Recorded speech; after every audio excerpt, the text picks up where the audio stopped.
Sebastian, solving mysteries in the night.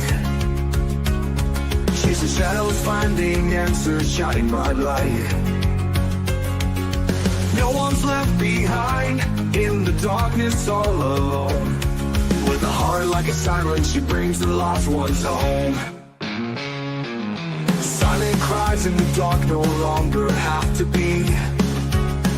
For justice, wheels keep turning, granny on the beat. Broken voices find their power, call out hope again. Then these crime busters run, no victims left in pain. Bravery in her veins, truth she won't disguise. With a fire in her eyes, she's got nothing to deny.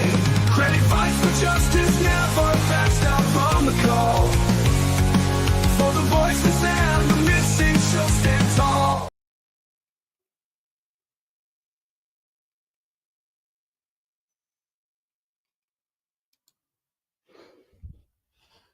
Hello, hello, everybody. How is everyone doing today? Hello, Justice Jane, dreaming of blue skies. Good to see you. How is everybody doing? Awesome. Hi, Ginger Girl. Awesome. Hey, you guys, I was just before I came on, I was reading something I wanted to share with you. It just made me angry. Of course, now it's not going to be there. Oh, I hate Facebook. Oh, never mind. I don't know where I'd find it now. Anyway, it was about in a county next to mine.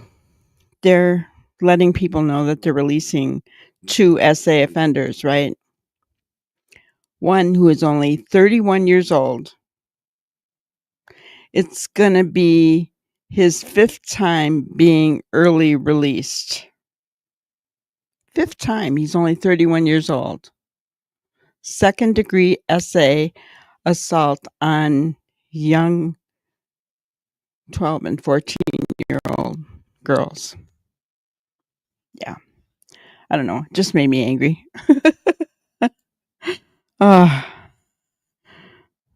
You just woke up? Oh, goodness. Well, I'm glad you got a nap. Hope Ginger Girl's doing all right. Yeah, isn't it dreaming? It's awful. It's awful. Just crazy. So, there's been things that came out as we've talked about Sebastian Rogers' case, wondering about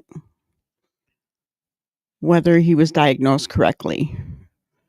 And I had remember seeing some information on PTSD, but a severe case of it, compared to autism, right? And so I thought, you know what better way to look at it than with my crime busting family, right? And with April coming up being Autism Acceptance Month, I thought it was a good time to go over that, right? So, I'm going to go there. Before we do that, though, I think what I'm going to do, I did pull a little video of clips from Seth and then Chris and Katie talking about Sebastian and some of his likes, dislikes, his quirks, that kind of thing. I only took a few clips, simply because it could have taken me all day to watch through videos. But I also didn't want duplicates, right? So let's listen to that first. And then as we're going through this, we can discuss whether we think Sebastian has one or the other, or possibly both, because that is a possibility. So.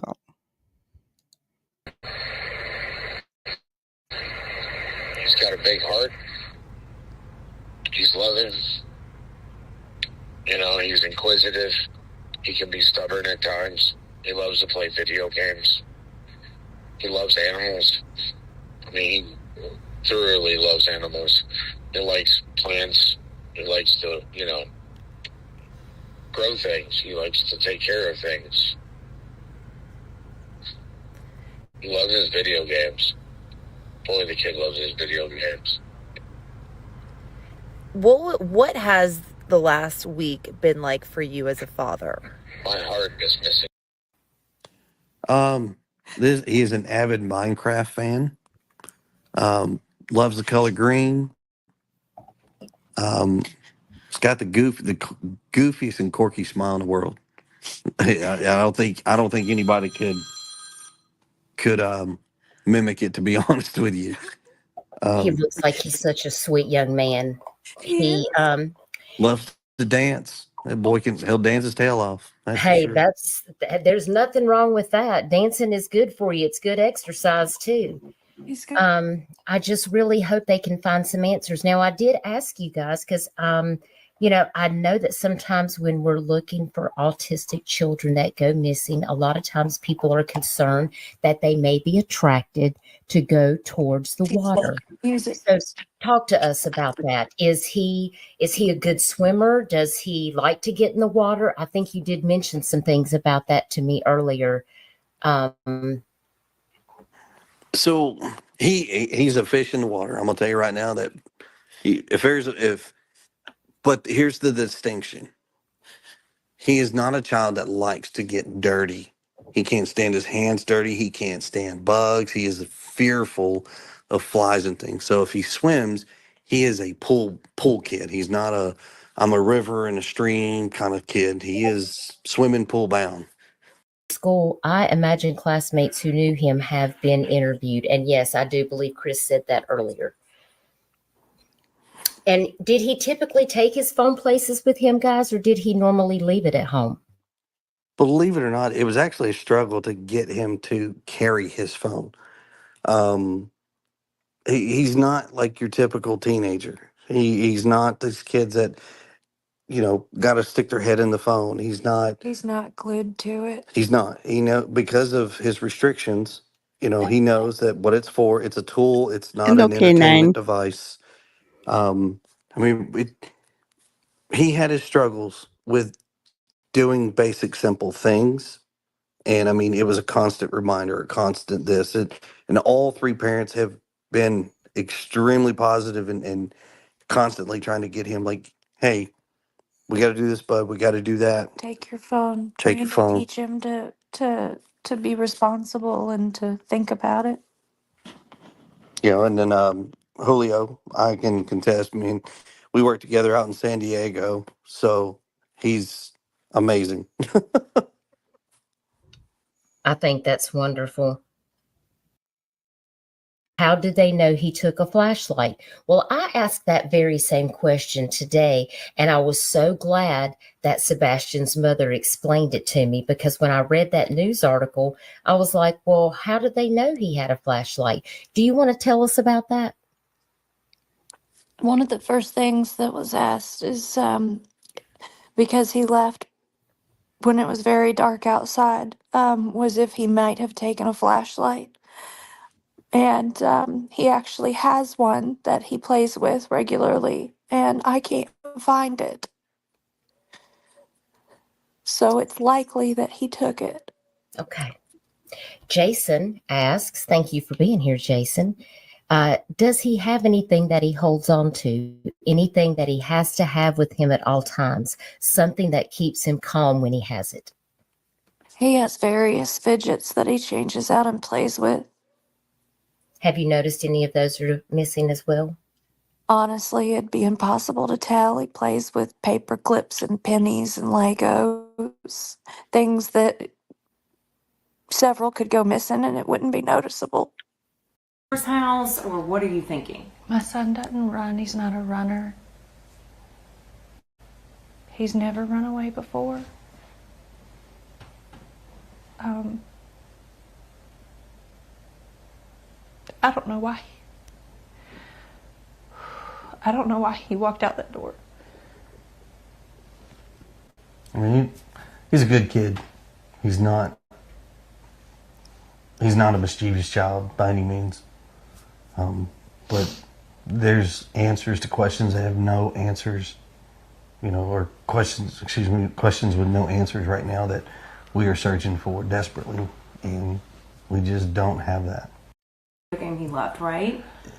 Minecraft. He yeah. loves Minecraft. The game that he has is not online. He has the Switch. We don't, because of how social media can be, he doesn't have accessibility to communicate with folks On the internet. on internet. I mean, we have a firm belief that we just don't feel that right now that he's capable of having that kind of responsibility. So, I mean, his phone is locked down, his computers, his gaming. He doesn't have a gamer tag. He doesn't have online capabilities with games. I mean, We've combed every electronic. I mean, we've cooperated with all the authorities as far as anything they've asked us to provide, we've provided. All his friends at school have been questioned to my knowledge, and none of them knew anything. So this big question mark. He's vanished. Yes, ma'am. And no one can figure out where or why. All right. So let's talk too about the relationship involved, because the biological father is very much involved in Sebastian's life as well. Sebastian, how would you describe him? Sweet, stubborn. He loves to help. He loves running, and he loves to play his games and his fidgets and Uno. Lord, that's one of his favorite games right now. Favorite color is green. Does he love music? Oh, God, he loves music. An eclectic taste. I mean, from, as everybody knows, Eye of the Tiger to Eddie Vedder.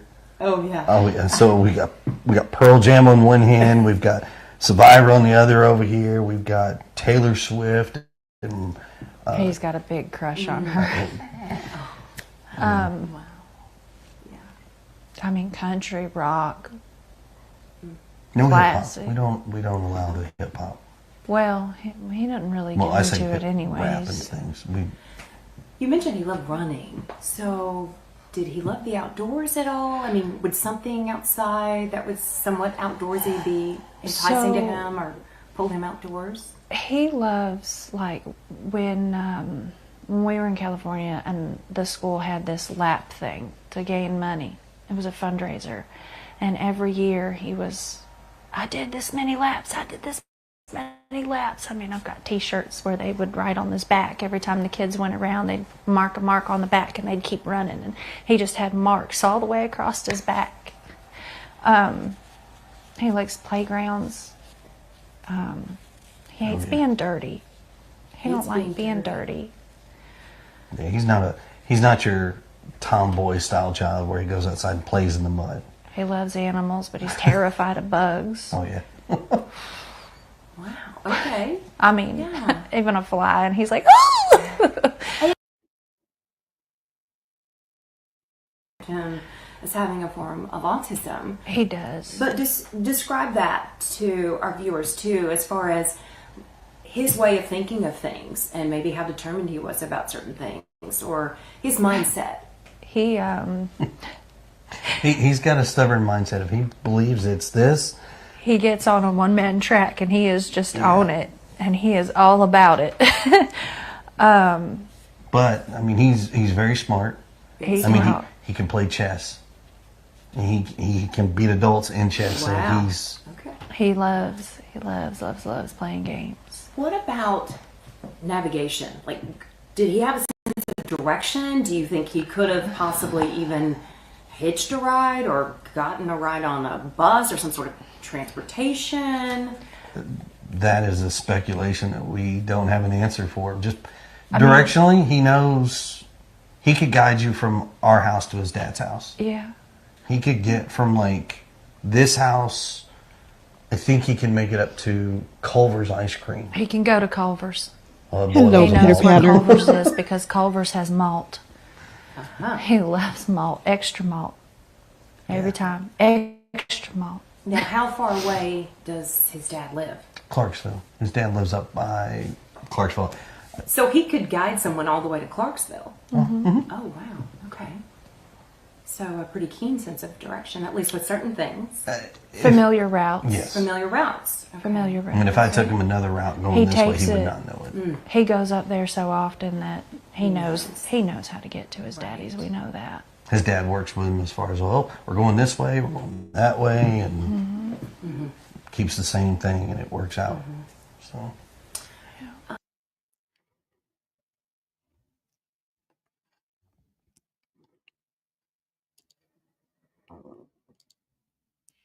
Okay. So, hello, Chemistry Queen. Yes, K9, we are keeping you in our thoughts and prayers. It's horrible. So, as we go through learning about autism and CPTSD, that's a mouthful, I want you to think about the things that we just heard and also maybe some of the things that you already, some of the other things that we learned about Sebastian over the past year, right? So, the differences and similarities of autism and CPTSD. Autism and complex post-traumatic stress disorder are both neurological conditions that shape how individuals perceive and interact with the world. However, they are fundamentally different. While some symptoms may overlap, the underlying causes and approaches to treatment for each condition are distinct. That's why it's important to know, guys, whether a person has autism or CPTSD. Take off my thing here. So what is PTSD? Well, that's post-traumatic stress disorder. It's a mental health condition that may arise in individuals who have undergone severe trauma. It can stem from various experiences such as serious accidents, witnessing violence, or exposure to war and conflict. We've seen that a lot, right? Guys come back from war, especially the Gulf War. That was Vietnam. Those two really seem to be the catalyst that brought awareness to the public about PTSD, right? It's defined by difficulty recovering after a traumatic event. PTSD often manifests through chronic anxiety, flashbacks, or nightmares linked to the incident. Individuals may also experience emotional detachment from loved ones, which can make everyday life particularly challenging. PTSD can persist for months or even years with certain environments or situations triggering vivid memories of the trauma. These triggers often evoke intense emotional and physical reactions, prompting those with PTSD to alter their behavior and avoid potentially distressing situations. If any of you have known anyone that's had PTSD, you can relate to some of that, right? I had an uncle who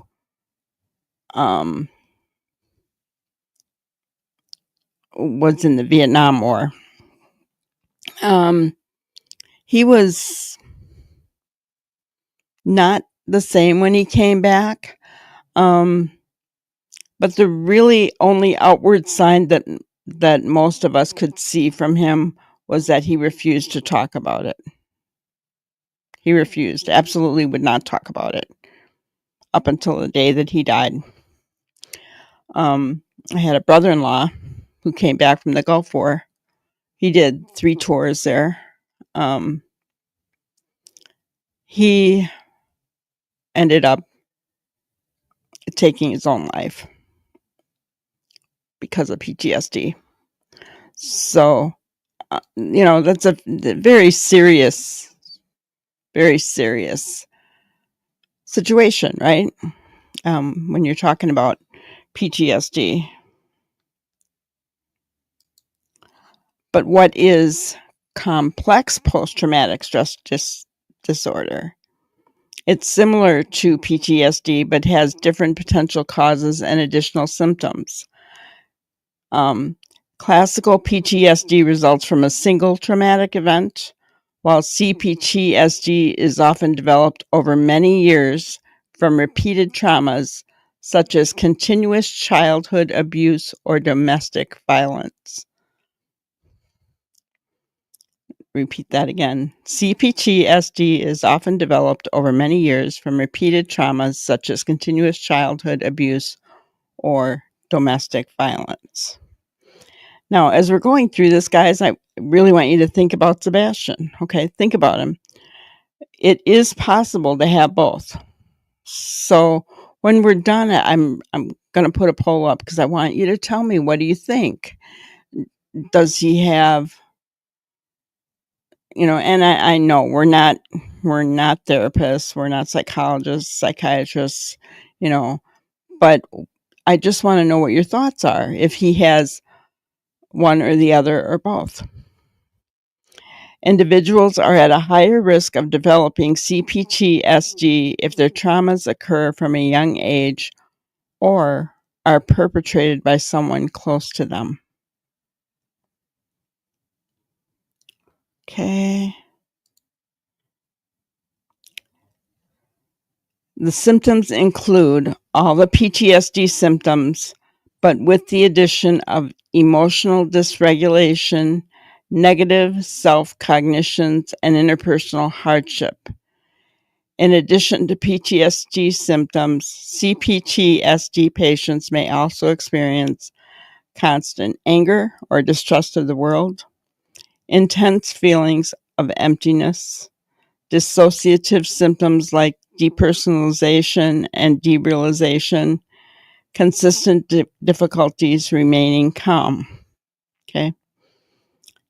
Here's the part where I would really love to know what those reports said, right?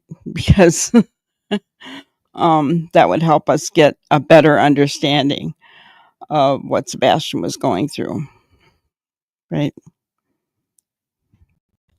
Hello, Melissa. Everybody coming in. Hello, Chemistry Queen. Very real and very sad. Yeah. When I was reading this and really looking into it, it made me really sad to think that people struggle this badly, right? And, I had to think about whether, that was my whole focus, was Sebastian. So I was trying to think about whether he had it and thinking about what maybe he could have gone through, because we don't know, do we? We haven't read the CPS reports, right? And so much of this is difficult for us to determine. But I just wanted to put it out there that it could be possible that he was misdiagnosed, or it could be possible that he has both. Okay.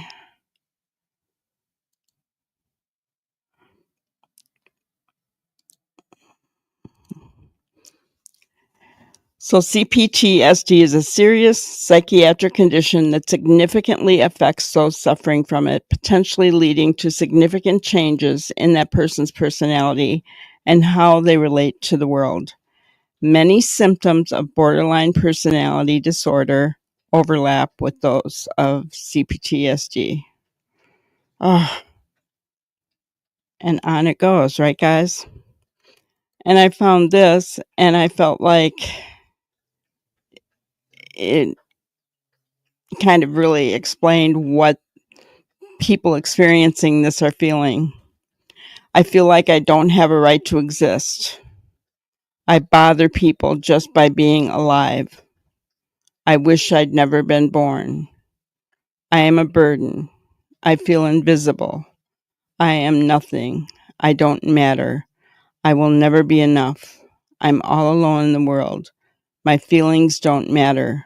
I can never get enough hugs. I am a bottomless pit of needs. Everyone else's needs are more important than mine.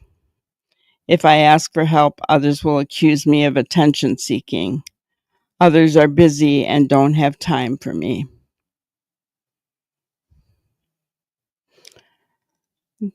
That last one does remind me of what Seth said, that Sebastian stated in those reports, that he was ignored. And then we saw it in the TRH videos, right? We don't know if Sebastian felt all these things, but, obviously he felt that Katie was ignoring him, or he wouldn't have put that in those reports.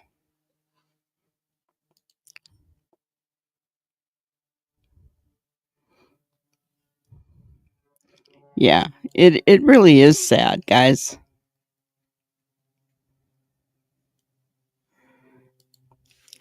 Didn't Katie say that Sebastian was being treated for PTSD when he was 8 years old? I don't know.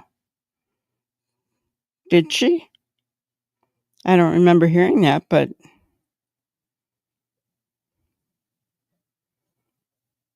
it makes me wonder. I mean, I do wonder about it. And wherever he is today, I'm sincerely hoping that he is being treated good, right? So we looked at CPTSD and kind of PTSD and all of that, what that involved. Now we're going to look at autism spectrum disorder, which I know many of you are familiar with, right? Autism, ASD, simply known as autism, is a lifelong condition affecting how someone interprets the world, communicates and interacts with others, and thinks and behaves. A broad range of conditions characterized by problems with social skills, repetitive behaviors, communication challenges. ASD can significantly impact how independent a person can be. Here is the thing that made me question if Sebastian had it or not. ASD occurs in roughly 1 in 44 children. It's usually diagnosed at 2 to 3 years of age, but can sometimes be diagnosed as early as 18 months. So,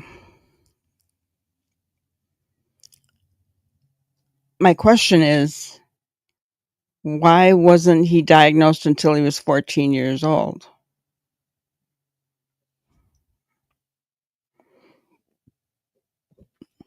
Right? That's my question.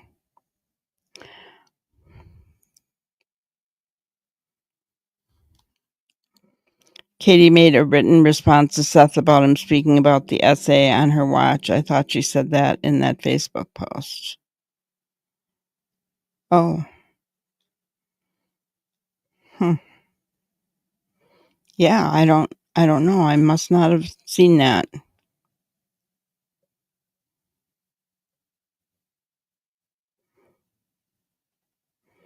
Interesting, though. Very interesting. So, symptoms of ASD. Those diagnosed with ASD exhibit several symptoms. These are primarily related to difficulties with social interaction and susceptibility to sensory overload. ASD patients often don't make eye contact, struggle to hold a conversation, and find it difficult to understand others' reactions, emotions, and motivations. Repetitive or restrictive symptoms may also appear. These include repeating certain behaviors, having an intense interest in a subject, or being severely upset by small changes in their routine. Difficulties sleeping are also common in those with ASD. Those on the autism spectrum may also have strengths associated with their condition, such as being visual and auditory learners, having excellent memory and recall, and excelling in subjects like science and music. Okay, so I believe that they said that Sebastian did not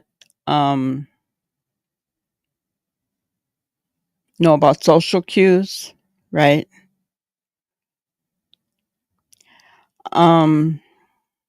That, that he didn't know how to,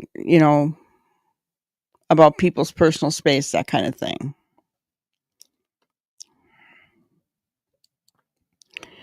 CPTSD and autism have similar symptoms, but the root cause of these behaviors is different.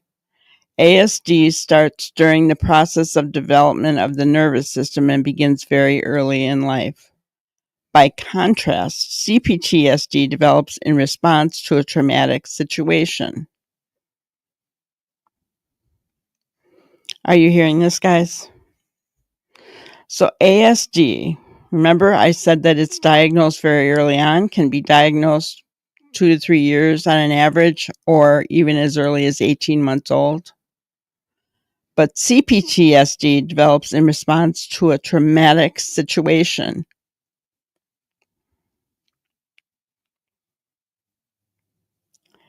Individuals with CPTSD or ASD can both exhibit a reduced interest in social interactions.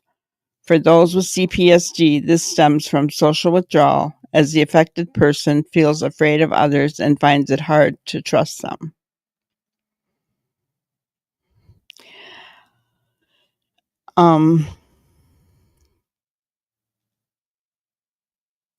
I don't think Sebastian necessarily wanted to withdraw socially,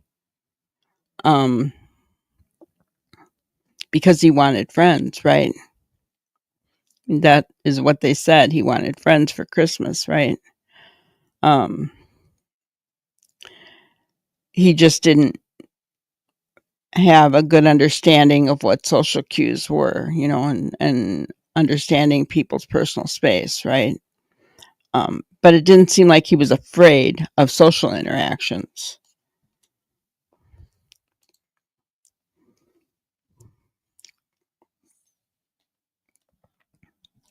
Let's see here. All right. Justice Jane, I think they wanted him to be diagnosed quickly to get in quicker in one of those homes that all three were looking at. I agree. I agree with you 100%, Justice Jane. That is one of the reasons why I decided to look at this more closely, right? Because did they just have him diagnosed with autism to get him in one of those homes? CPTSD, I don't think, it's not something you hear about like you hear about autism, right? So I don't think it's as well known out there as autism is. So having him diagnosed with autism would get him quicker into one of those homes. So I agree with you 100%. The 4 places they were looking at was Masters Ranch Academy in Missouri. Missouri, guys.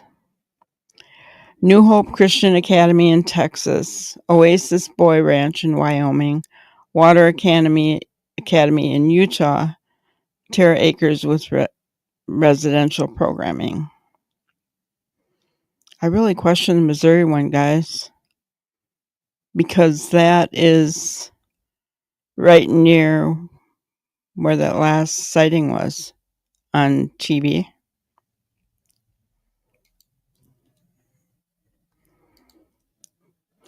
The average age is 4.5 years old to receive a diagnosis of ASD, but I see kiddos up to 21 that I evaluate and DX with ASD.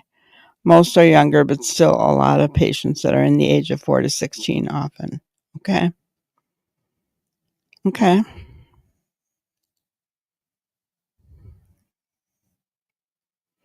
more level 1 ASD individuals are being evaluated and diagnosed nowadays than in the past, it seems. My question, though, is, are they being properly evaluated? Could they have CPTSD because of some kind of domestic violence or abuse going on in the home? I'm just saying, guys, if these things are this closely related, could there be some misdiagnosing going on? I mean, it's always a possibility. Yeah, if CP lost his temper at home often, that would cause anxiety. Guys, his anger has triggered some of us, right? I mean, I experienced DV with my first husband, and listening to Chris sometimes with his anger triggers me. And I know I've seen you guys in chat say the same things. So what would it do to a child to listen to that all the time? I can't even imagine. If it triggers us as adults, what is it going to do to 12, 13, 15-year-old boy that's listening to that constantly? That's being called the R word. That's being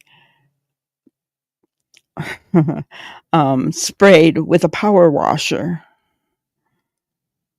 I mean, I just don't.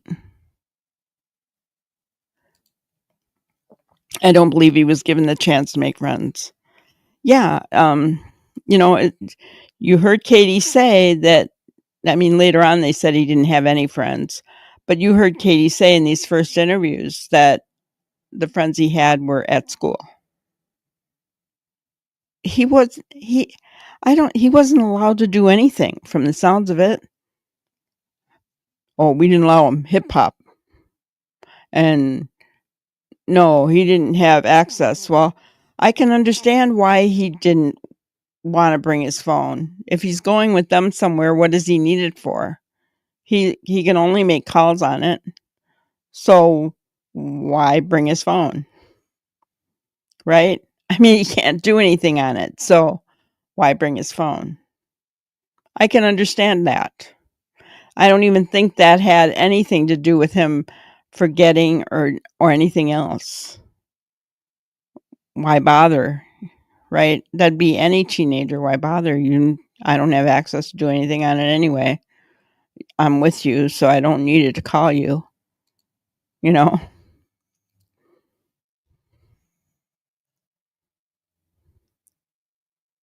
Yeah. See, and that's what I'm wondering.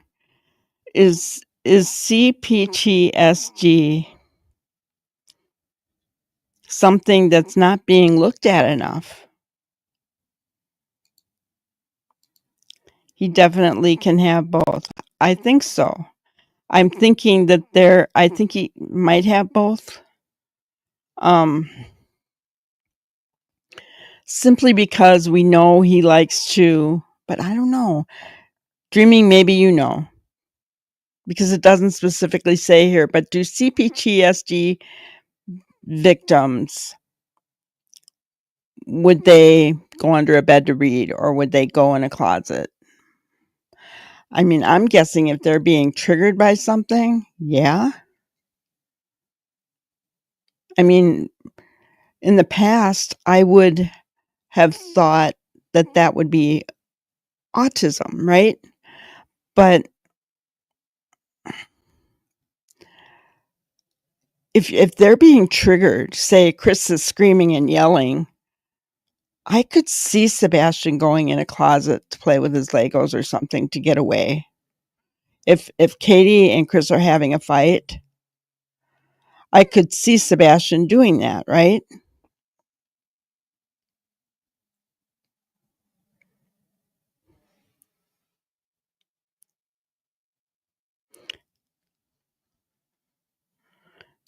Yeah. For sure, Justice Jane. Yeah. Get away, right? Go into a closet, go under his bed to read a book.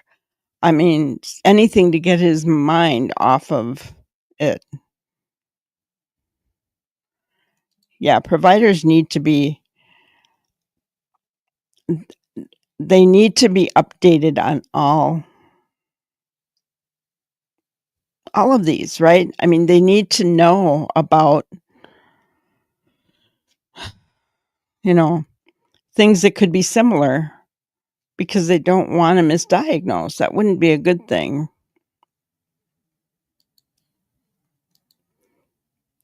DV is hidden behind closed doors, and usually people don't learn about it until something horrific happens. That's true.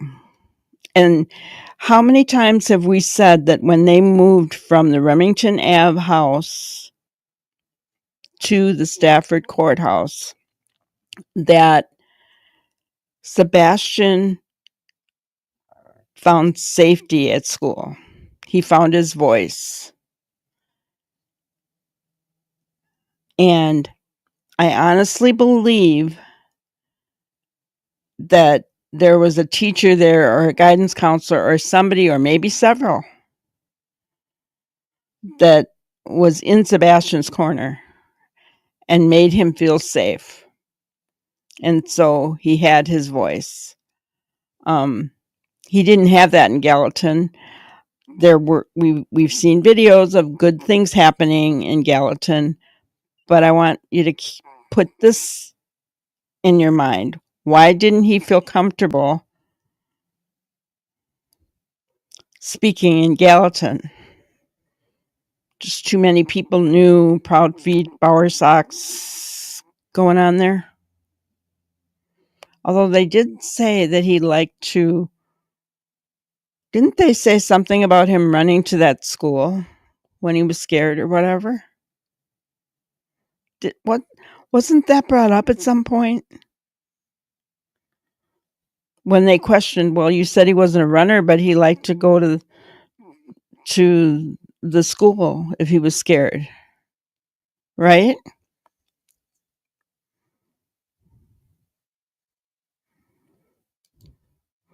No phone for Sebastian or monitored all the time, but yet they're probably on theirs. Oh, yeah. Sure looked like it at TRH, right? She was on her phone constantly. The only time she wasn't was when she was stuffing her face.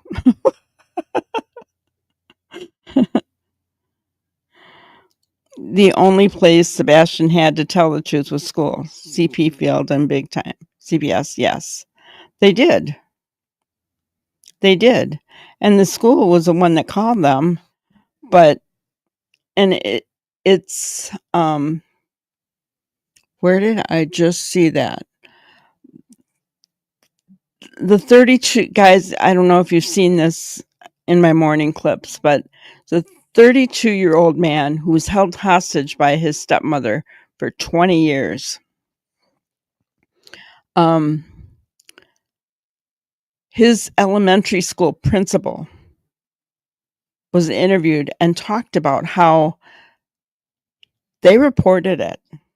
They reported that he was eating out of the garbage cans because he was starving, that he was drinking out of the toilets. They knew that something was wrong in that home, right? And it was shortly after that the parents stopped him from going to school at all. He was 11 years old when they stopped him from going to school. So that tells you right there. School's doing their job, but CPS drops the ball.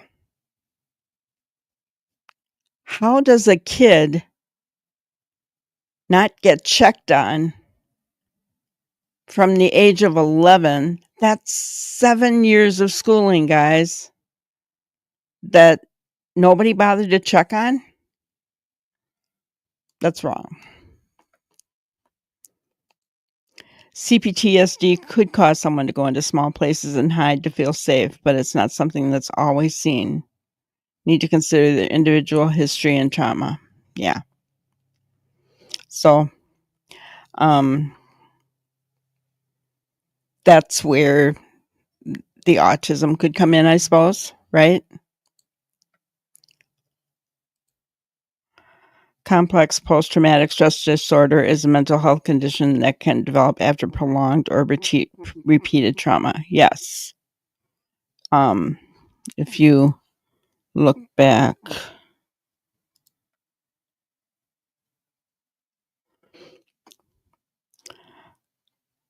from repeated traumas such as continuous childhood abuse or domestic violence, individuals are at a higher risk of developing CPTSD if their traumas occur from a young age or are perpetrated by someone close to them.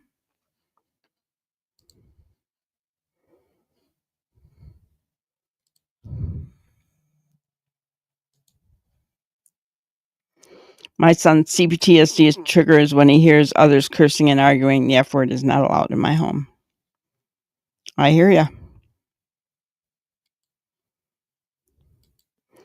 My son was abused in a residential school for the blind. He had many misdiagnoses before he was finally talked about the abuse at school. Yeah. And see, that's what bothers me, guys. I just have this really strange feeling that they quickly got him. They said all the right things, right? Here's what I'm going to put out there, guys, and I could be totally wrong. This is my opinion. Everything I'm stating is speculation, not fact. I encourage you to do your own research, right? Have to give my disclaimer out there. But I think that they got him quickly diagnosed autism so that they could get him into school. That's my opinion. I also believed they researched. They did research. What are the symptoms of autism? Why do I think that? Because I think they also researched Summerwell's case in response to the disappearance. Nobody's ever been charged in Summerwell's case. She has not been found. Chris even talked about the Summerwell's case on several interviews. I think they did their due diligence and they looked up things, guys. I honestly, in my opinion, believe that things were planned.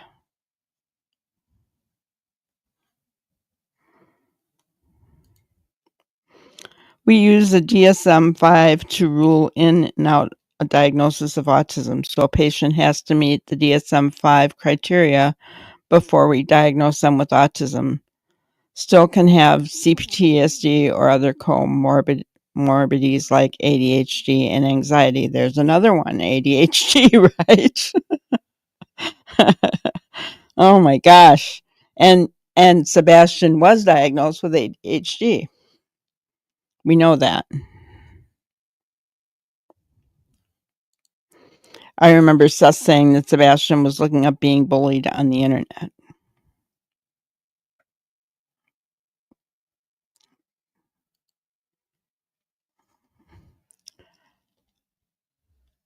I don't remember that, but I wouldn't doubt it. Let's see.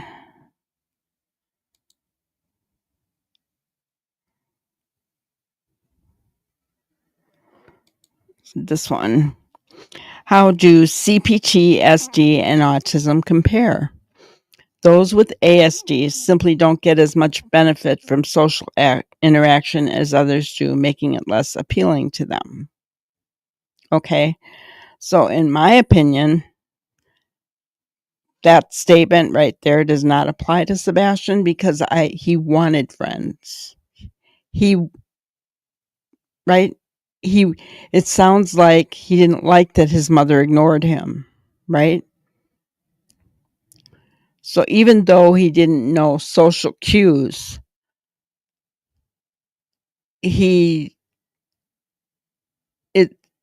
social interaction was appealing to him still, in my opinion. Both disorders can cause difficulties in sharing emotions. Those suffering from CPTSD may avoid sharing their emotions because they don't trust others or feel intense shame and guilt. Okay. I could see where Sebastian was made to feel that way. I'm thinking of the power washer incident. They said he was lying on the ground crying, at some point, and that Chris was saying, Katie, come and get our son out of here, or something like that.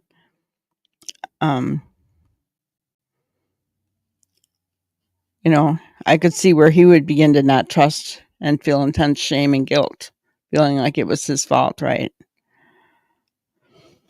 By contrast, those with ASD have a reduced social communication ability and can't quite figure out how to tell others about their emotions. I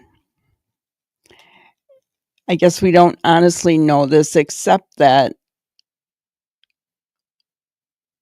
we know Sebastian was talking, right? If a child develops CPTSD due to trauma early in life, they could also be misdiagnosed with autism.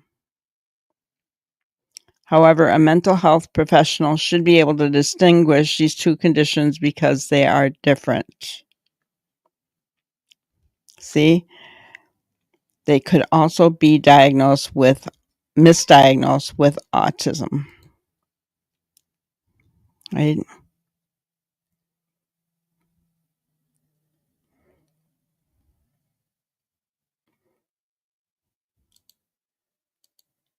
Right.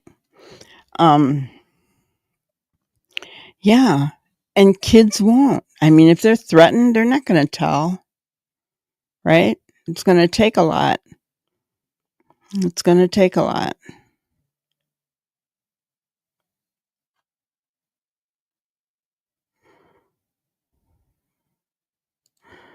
I can't handle listening to KP and CP lately, so I've been going over Seth's statements on YouTube. Yeah. Yeah. Gotcha. But yeah, so they could be misdiagnosed with autism. Can complex PTSD be misdiagnosed? Yes, the two conditions have many overlapping symptoms and may occasionally confuse each other. A clinician could misinterpret why the child isn't communicating well and connecting with others. It's certainly possible that a child with autism could also develop PTSD.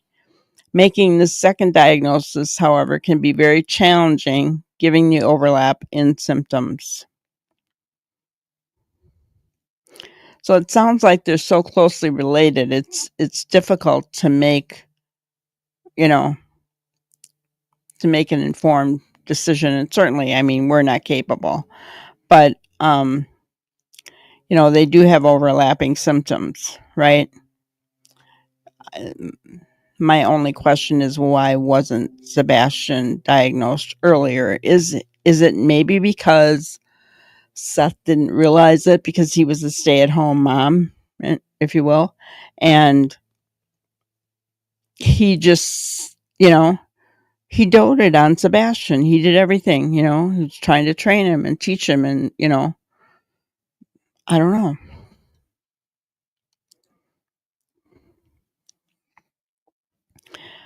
Is PTSD common in those diagnosed with autism? The risk of PTSD is higher in those who are more likely to experience significant traumatic events in their life, which is the case for those with ASD.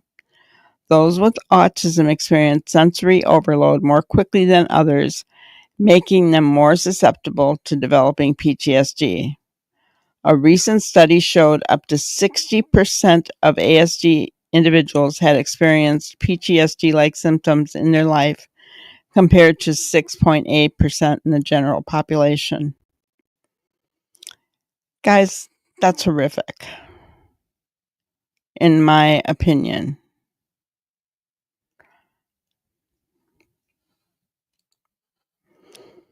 What does PTSD look like in autism? Those with autism often experience the sensory-related symptoms of PTSD more strongly than those without an ASD diagnosis. Although all people with autism tend to be more reactive to situations than others, those who also have PTSD will experience this to a greater degree. They may also experience an increase in symptoms like anxiety and insomnia.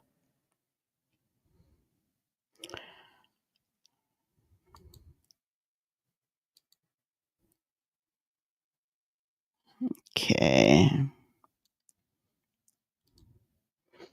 And then I did get this information from Health Match, and the link will be in the description.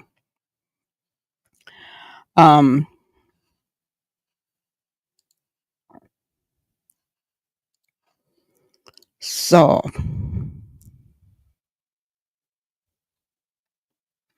let's see.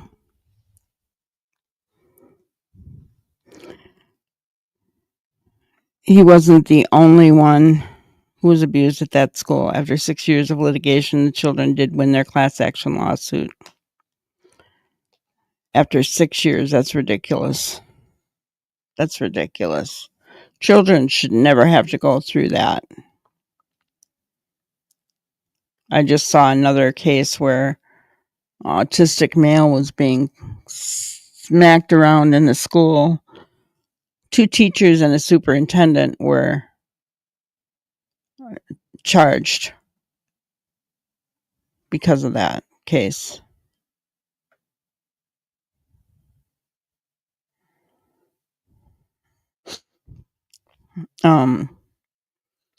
But yeah, I mean, so what do you guys think? I'm going to put up a poll, I think.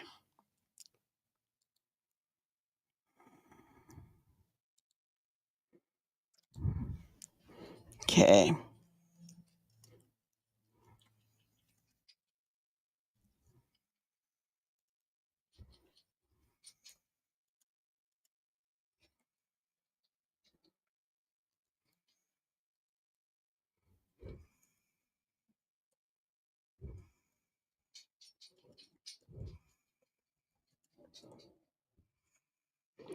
Sorry, guys, I'm just complex post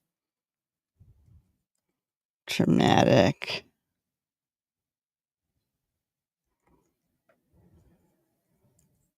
syndrome disorder.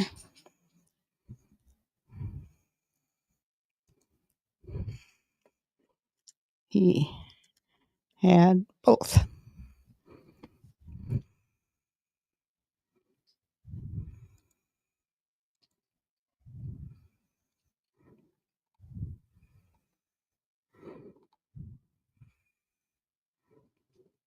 Oh.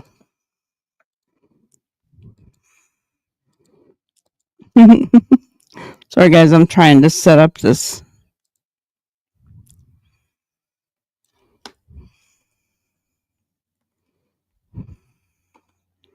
Okay. Just put a poll up. So let me know what your thoughts are. And we'll see where we are there. Yes.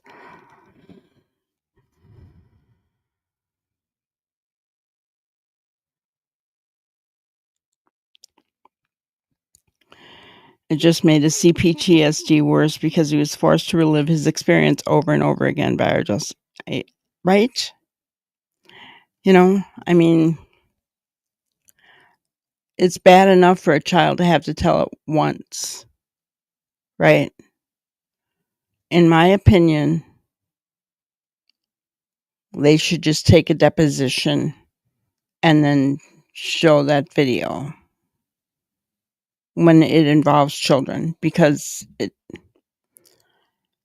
children should never have to go through that kind of stuff. They shouldn't.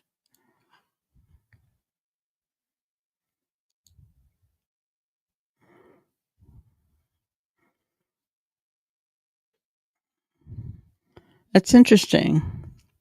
Everybody vote in the poll, okay? There are 20 people in here, so we've only had 4 votes. Hello, Poppy Love.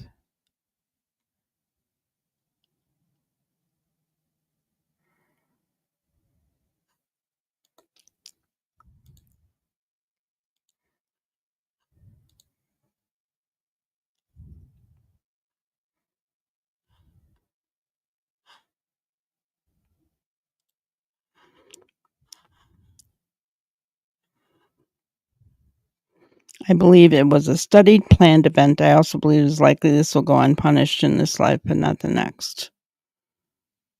So you don't think we'll get resolution to this at all, huh, Factory Girl? Hello, by the way. I think that there will be justice. I just am not sure.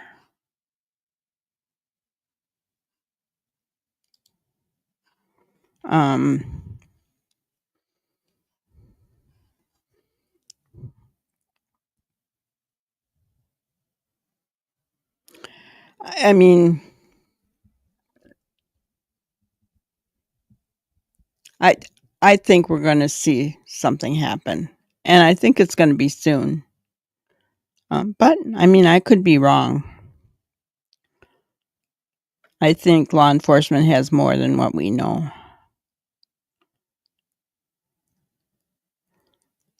They're just waiting to find Sebastian, in my opinion.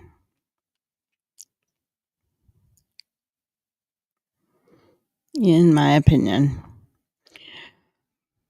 But yeah, as I was researching this, I mean, I kept kind of going back and forth. All right, he fits here. Yeah, he could fit here. Yeah. No. Yeah, it's kind of like what really happened to him. Yeah, no. Yeah, no.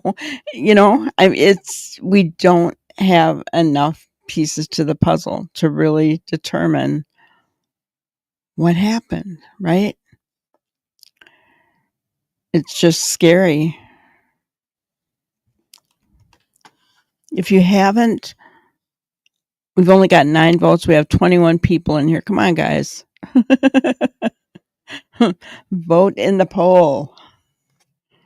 Vote the poll. Tell me what you think. Do you think he had autism? Do you think he had complex PTSD?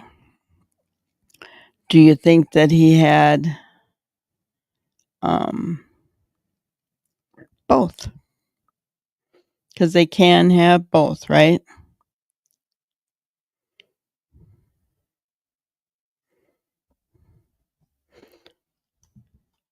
And Ginger, you had put something in chat way early on, something about Nina's daughter. What was that about? It can be difficult to get a proper diagnosis if you have a dishonest parent involved in the assessment. Yeah, exactly. And that's what I'm saying. If a parent has looked up all the symptoms of autism and they tell the doctor, well, he has this and this and he does this and he does this too, right?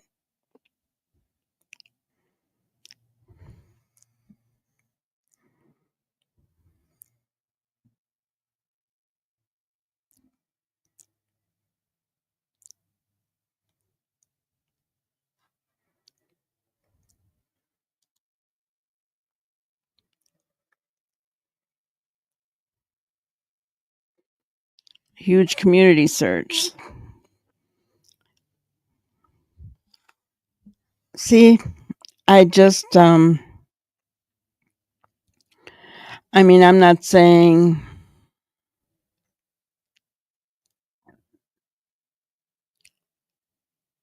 that it shouldn't be done,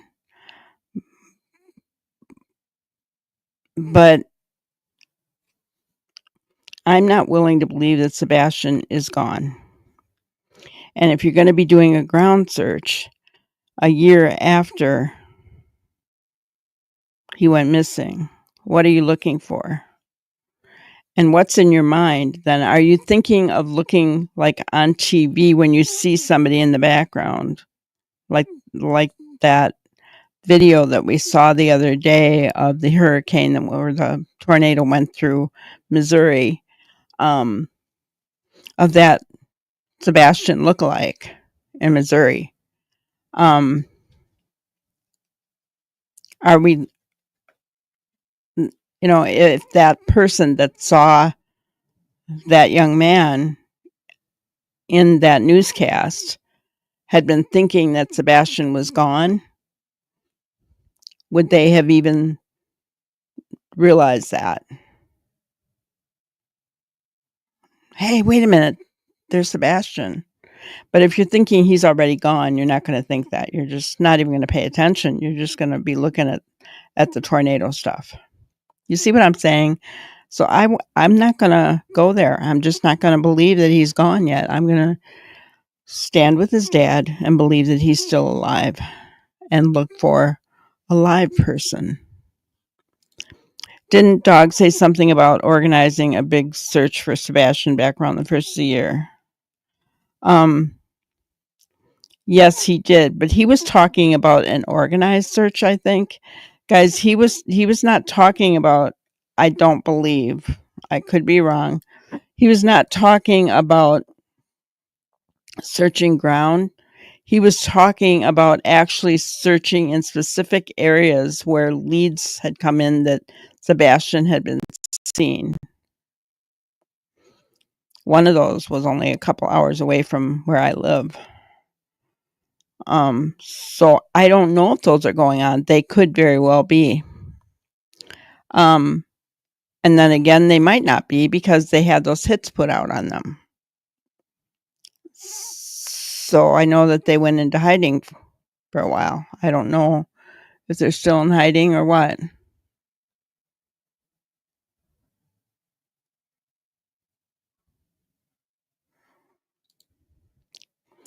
I saw a rumor in chat about JLR posting some kind of good news in Sebastian's case, and it was about the young girl.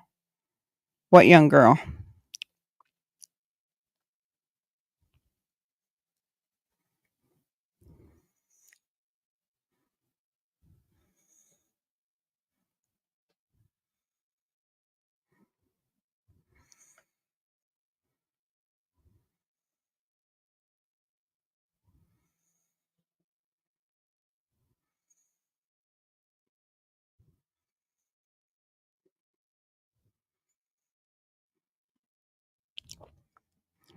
Around May, yeah. Thank you, Melissa, for voting.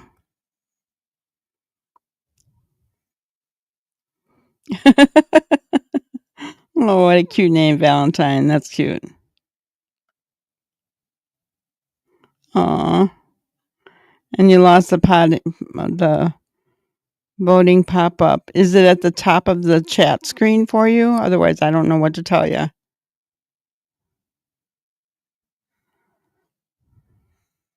Thank you, Factory Girl, for voting.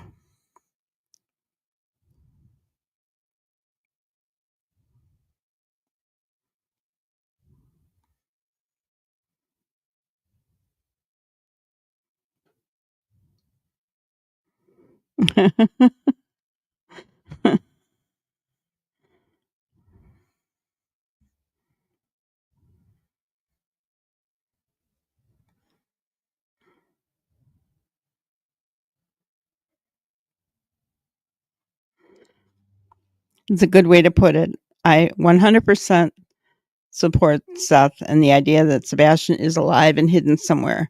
If law enforcement announces that foul play is now being considered, then I will change my thinking. Yeah. And I feel the same way.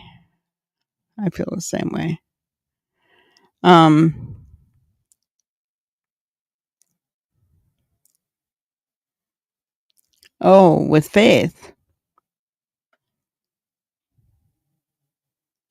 Oh, okay. That's what you were talking about.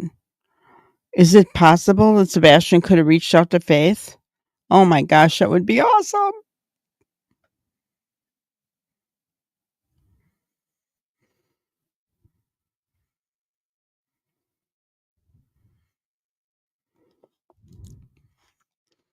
CP once said he would never be found. I believe that. A rehouse situation would always be looking over one's shoulder.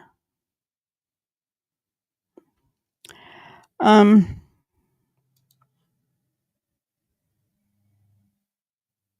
okay, Poppy. No worries there. No, Castle, I did not watch that.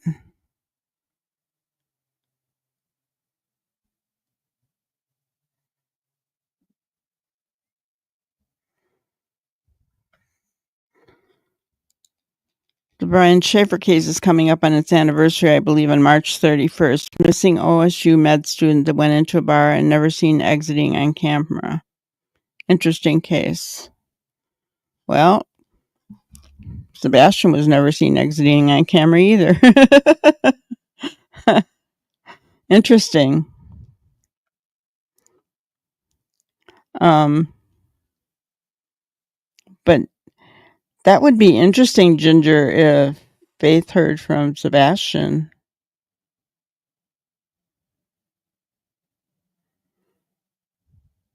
Is that what they're saying?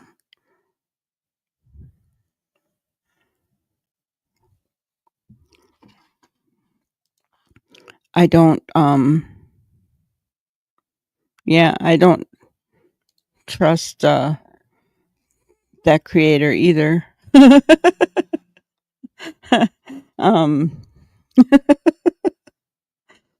So I don't know if I could believe anything that he said, right? And we're not gonna, say his name in here because I don't want to.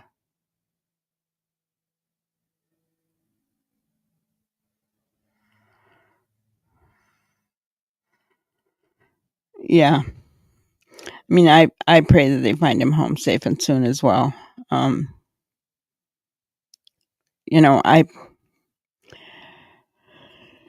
Seth's sake, right? He needs his son. He's been the one person that's been consistent throughout this whole year. And it's always been about his son, right? Professionals have looked at his statements, his behavior.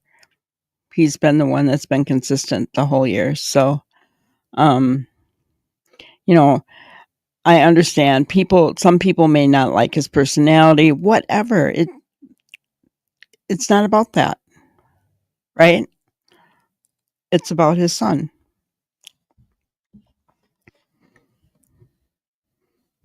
It's about his son. And it's kind of like what At Night said yesterday, that, we need to be looking for him. Look at the last footage that they put out, right? Look at the last footage and have it ingrained in our brain how he walks, right? How he looks. So that we're looking for him, a live person. Hello, Anne. Alabama. Awesome. I've been through Alabama, but I've never really visited.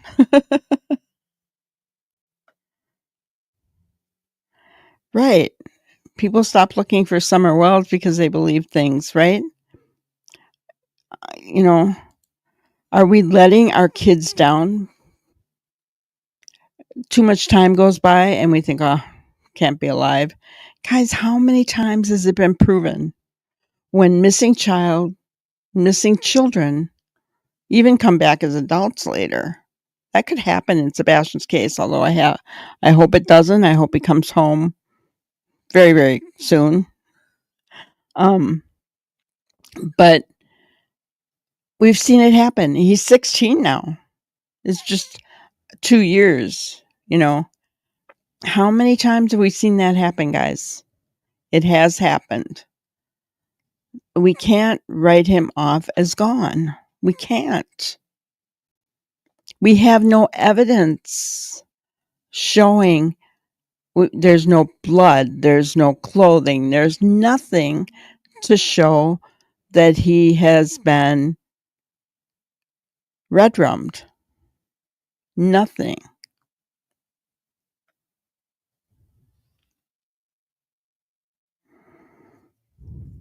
right?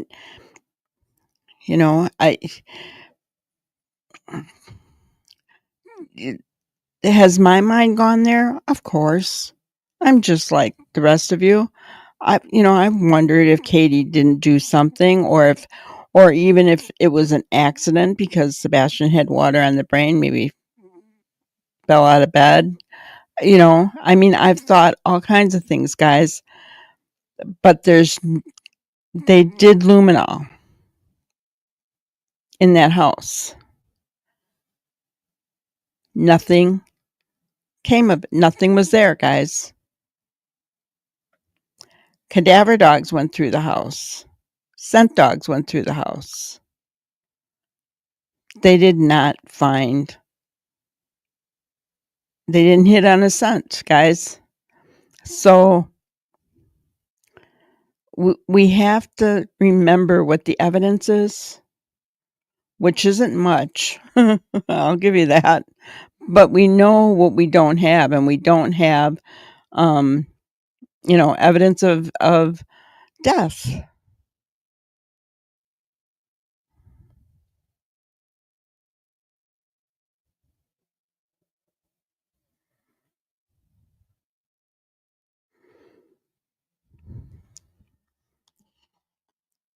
Any good news on them? Not as far as we know, but we're always looking. Allegedly somebody put out something, but I don't know that I trust where it's coming from, so I'm not gonna go there. But please, you guys, if you ever see something out there that you think, I should know, because I could easily miss things. You guys are out and about more than I am in these streets. Please email me, granniescrimebusters@gmail.com. Right? Just all one word. I'll put that up here for you.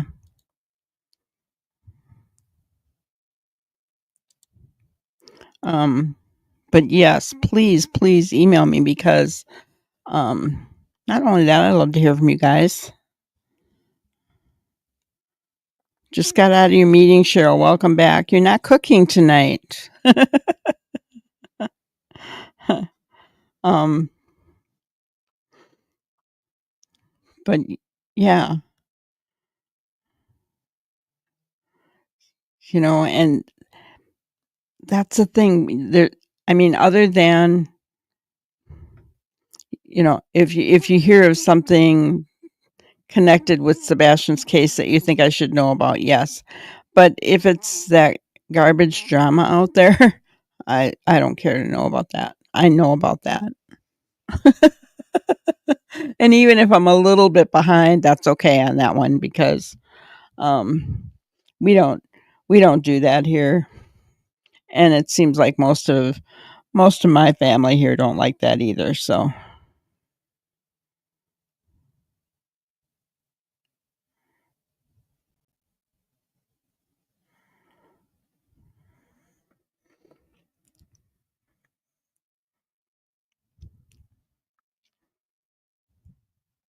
who said they did luminol at the Proudfoot home?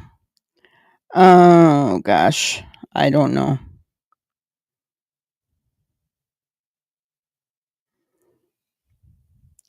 Um, I want to say, trying to remember where I heard that from.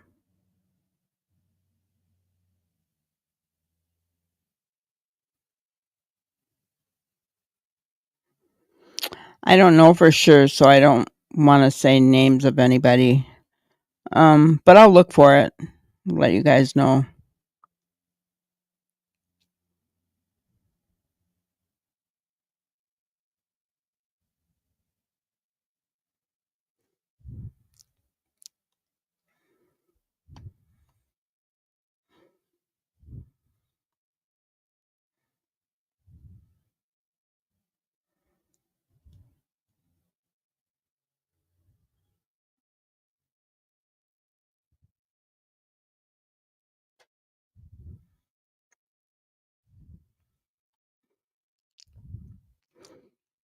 Is this the one you said I missed, Castle? In family systems, a family scapegoat is a member unfairly blamed and criticized for problems, serving as an outlet for family tension and dysfunction, even if they are not responsible. So who do you think was the family scapegoat in the Proudfoot family? My question. And yes, Ginger, you were a scapegoat survivor.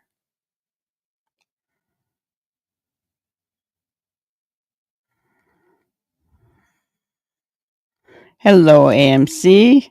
Good to see you. Those coming in, please hit the like button and vote in our poll. We've got 16 votes.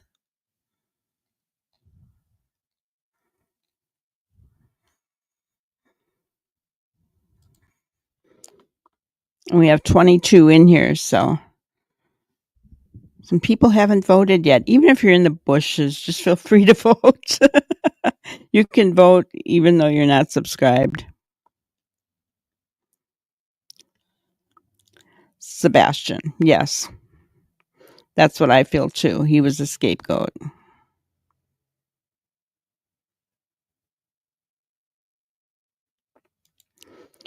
Do you think Ellie was able to fix the audio of what we heard that was so hard to understand and figure out what was being said, although several people tried? Wouldn't that and the video bring arrest? I don't know.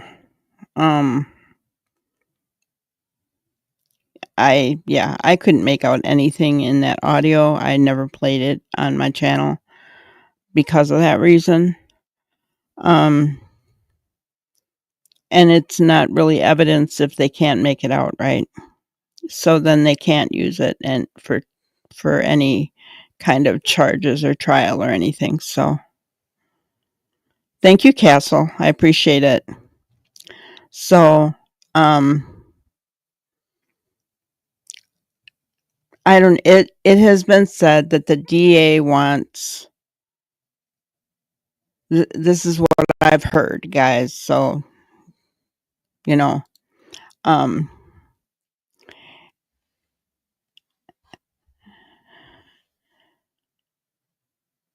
have heard that the DA wants blood, clothing, and Sebastian to make an arrest. We don't have any of those. And it's up to the DA, guys, if there will be an arrest. Just going to leave that there.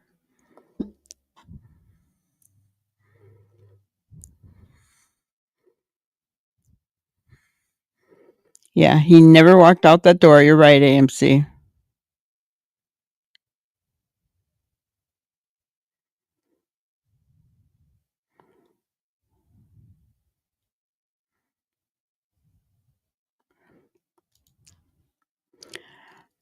I mean, I don't know. You know, isn't there such a thing as, you know, files being too corrupted to be able to ascertain what's on them? You know, when you I don't know, guys. I don't know, right? And then they have to be careful as well, because in a court of law, in a trial, if things have been manipulated, you know, it could be thrown out, right? So that's a really touchy situation, I think, right? If you have audio or video that can't be made out, Do they have the ability? You'd like to think they do. I would think the FBI or somebody would, Secret Service, somebody. But then they have to answer for what they did to it in court. I'm just saying. It took years for them to fix the audio evidence in the Dan Markel case. Yeah, the grand jury does have a big say. But it's still up to the DA. No cooking tonight, Cheryl. Disappointing me. My mouth is still watering from the stuffed peppers. Yeah. We combed through everything, right? We combed over. Not combed through, combed over everything. Yeah.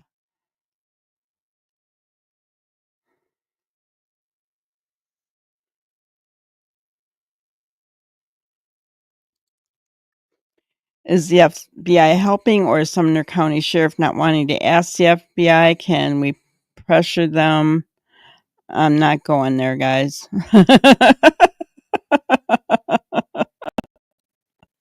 Not going there.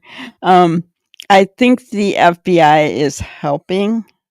They've been helping since the beginning, as far as I'm aware. Remember, Jen Coffindaffer has been, she's seen things that we haven't seen, even, guys. So I think the FBI is very aware of what is going on and what they have or don't have in this case. Yes, they're not the lead. Sumner County Sheriff's Department is the lead in this case. So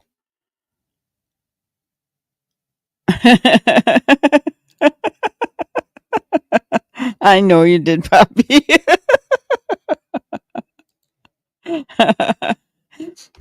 Listen, guys, as far as law enforcement, um, I don't want to say anything badly. I mean, I know Seth doesn't want anything bad said about them, but I mean, I don't know Seth. I haven't talked to Seth. I haven't heard from Seth or anybody else close to Seth. Tony, nobody, right? Okay, just to make that clear from you guys. Yes. So, I don't know what Sumner County is doing or not doing. I have my own thoughts on it, but it's not up to me, right? And I would never want anything that I said on my channel to be a detriment to a case. Ever. Ever. Or to make law enforcement mad enough that they would stop working with the family, right? I would never want to see that happen, guys. So that's why I'm not going to go there. At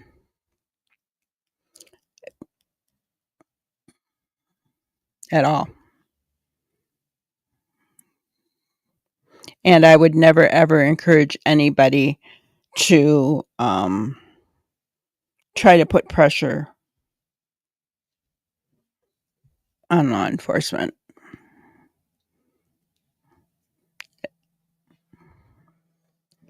Yeah, it's a really touchy situation. And Ginger brings up a good point. We get attacked by other creators. I just like staying in my own lane, guys. I like being here with you. And not to mention, I don't want any hits put out on me. So, I mean, think about it, right? If Dog and Nick and At Night all had $100,000 hits put on them, guys, where's that coming from? I encourage you to do your own research where that's coming from. I'm just saying, right? So it could be, yeah. We'll just leave it there. So let's see what our poll said.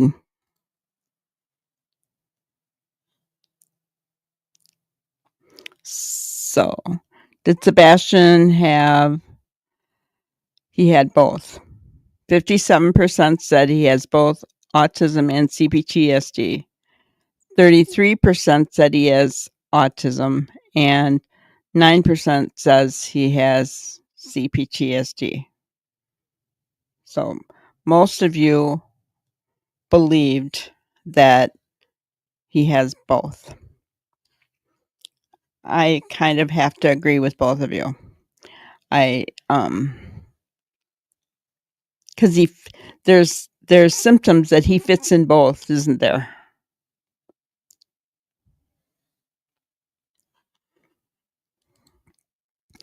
It's important to support Ellie. They showed up at the vigil and everyone said they have their hearts in it. No matter what they've done, I believe they are working this case with all they have. Yeah. Yeah. You know, we've got to back our blue, guys. My son-in-law is a retired law enforcement officer. I know I told you guys that he's worked in fraud and everything else. You know, and with all the riots during COVID and everything, he was spit in the face. I mean, you know, there's just no place for that kind of stuff. Are there bad, corrupt people out there? Of course there are, but that's true of any profession, right? So, you know, I think they're important, and I think we have to back them, and we have to trust. If we think there's corruption, well, then let's pray about it.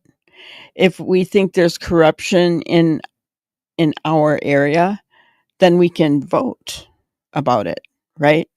We can take care of that and vote for the right people to be in office, that kind of thing. There's things that we can do that way, but I never encourage anybody to go rogue and start slamming emails into anybody's inbox. Guys, first of all, anyone that does that, in regards to Sebastian's case, they're only hurting and taking away resources that could be found you looking for Sebastian, reviewing tips and looking for him, right? So please, I'm begging, please don't do that. Please don't do that. Yeah, there's that infamous picture of one of the sheriff's officers hugging Seth, and it makes you want to cry, right? I mean, that was a very powerful picture, guys. And that man was squeezing Seth. He was hugging him. If you saw it on the video, you could tell he was squeezing him. That's incredible. That's incredible.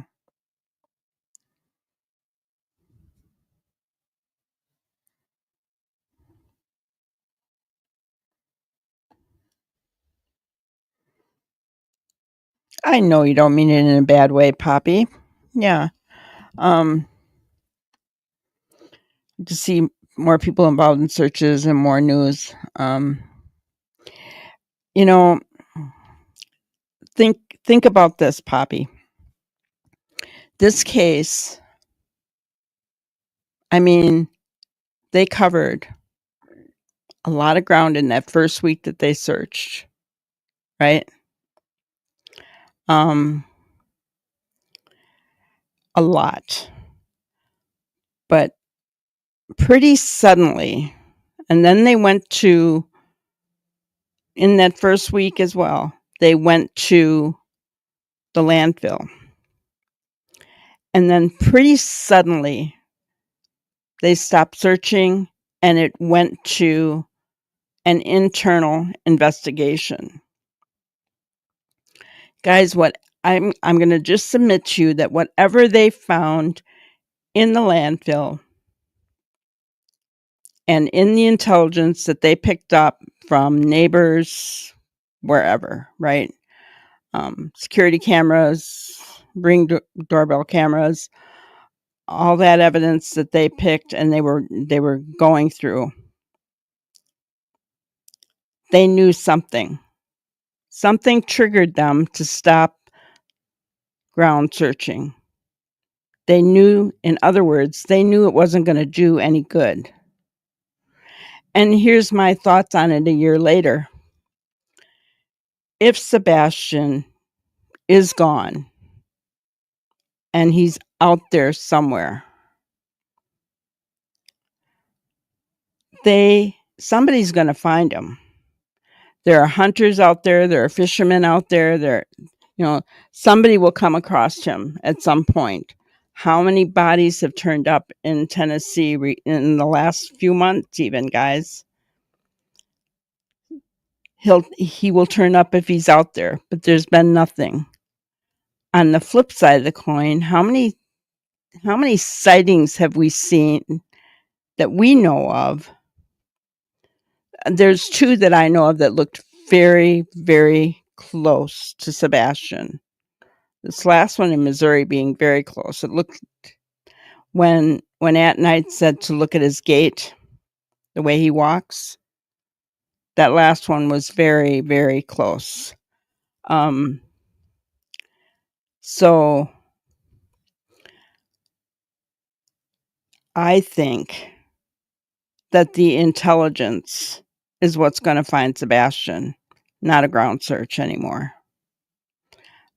I understand if you don't feel that way. I get that. And we can agree to disagree, right? It's all right. We're adults here. But I just don't think a ground search is going to do any good at this point. There was a reason that they stopped. They pulled away. They had some kind of information, guys.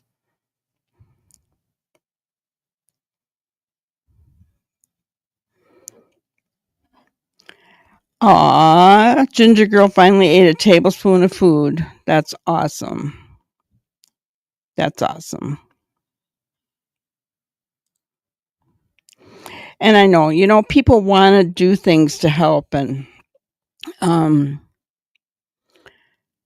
the best thing that even At Night has said is there are still so many people that don't know. We need to be sharing Sebastian's picture on every one of our social media channels. Guys, if everyone here did that, and say you have 3 social media channels, if you're sharing that every day, and if you don't have it, email me, I'll send it to you, or go to my pages. I have a short every day that I put out for Sebastian. Share that on yours, I put it on their YouTube, Facebook, Twitter, Pinterest, Instagram. Guys, I put it out every single day.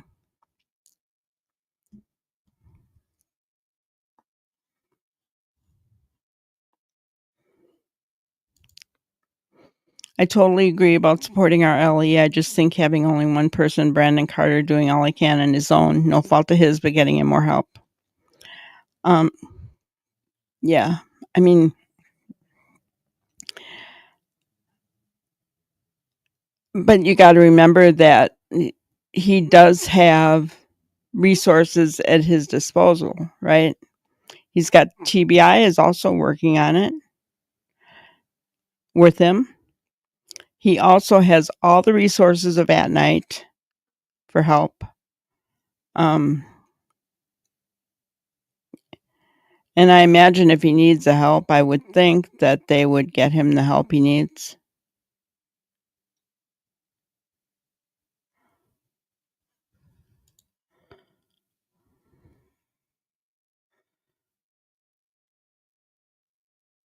It's going to be technical connects and information that will help solve this. Yeah, that's what I think.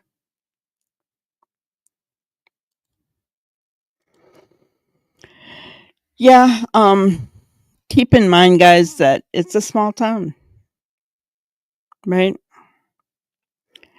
I think our police forces and sheriff's forces across our country need more help. I saw a documentary not long ago that stated how there are so many missing persons that go missing, people that go missing every day, that they're overburdening our police force out there. They don't have the time or the resources for the rest of it. So in that respect, I think it's wise of Sumner County to have one officer working full time on Sebastian, because that leaves the rest of their resources open to all the other crimes that are going on in that area, right? And guys, I encourage you, friend Sumner County on Facebook. You will not believe the amount of garbage that they're dealing with on a daily basis in Sumner County. I don't know. It's got to be the water. Guys, it's incredible. They're always dealing with a lot of SA offenders. I mean, I got to tell you, it's bad. But it's true that our law enforcement are strapped for resources, so something has to happen there, right? Something has to happen. Yeah. I think Tony said the FBI that's right. The Secret Service are helping out as well. TBI and At Night are helping Carter. So he's not just alone. He's the one that you go to if you talk to Sumner County about Sebastian's case, right? And keep in mind, guys, if people are sending tips into Carter, I know there's been talk out there about he's not answering or whatever. First of all, he doesn't have to answer. Secondly, if he's getting the same tip over and over and over in his inbox, what's he going to do with some? He's going to keep the first one and boom, the others are going to go into a file, right? Can you imagine how many duplicates he probably gets, and triplicates, on and on and on? So we have to give them the benefit of the doubt until or unless we know that they shouldn't have the benefit of the doubt. Something is exposed, right? Up to that point, we have to give them the benefit of the doubt, guys.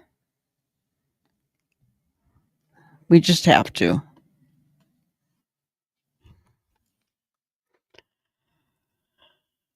But it's good talk tonight. Yeah. Yeah. And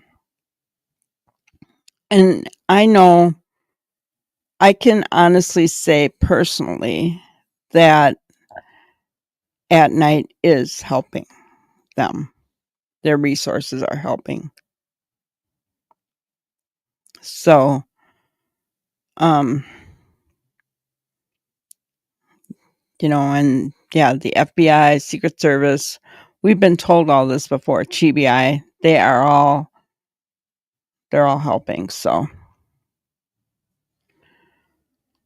yeah, good conversations tonight, guys. I appreciate you. Don't forget, we're coming up on 1,500 subscribers. Please share the live, guys, when you get off. Make sure you hit the like button and hit the notification bell so you get all the notifications of when we're going live. When we hit 1,500, we'll have a live giveaway. And here is today's Grannyism. Embrace differences. I thought this was appropriate since we were talking about autism today. People with autism do not lie. They do not judge. They do not play mind games. Maybe we can learn something from them. How true is that, guys?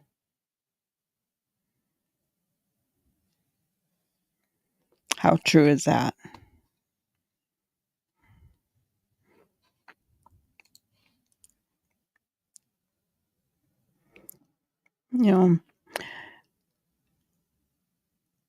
They're just, it always irritates me when I see, I did that morning clip on autistic child being smacked. It really irritates me when people treat any kind of disability, syndrome, anyone with something like that in a non-humane way. It's wrong on so many levels, and it just irritates me so badly.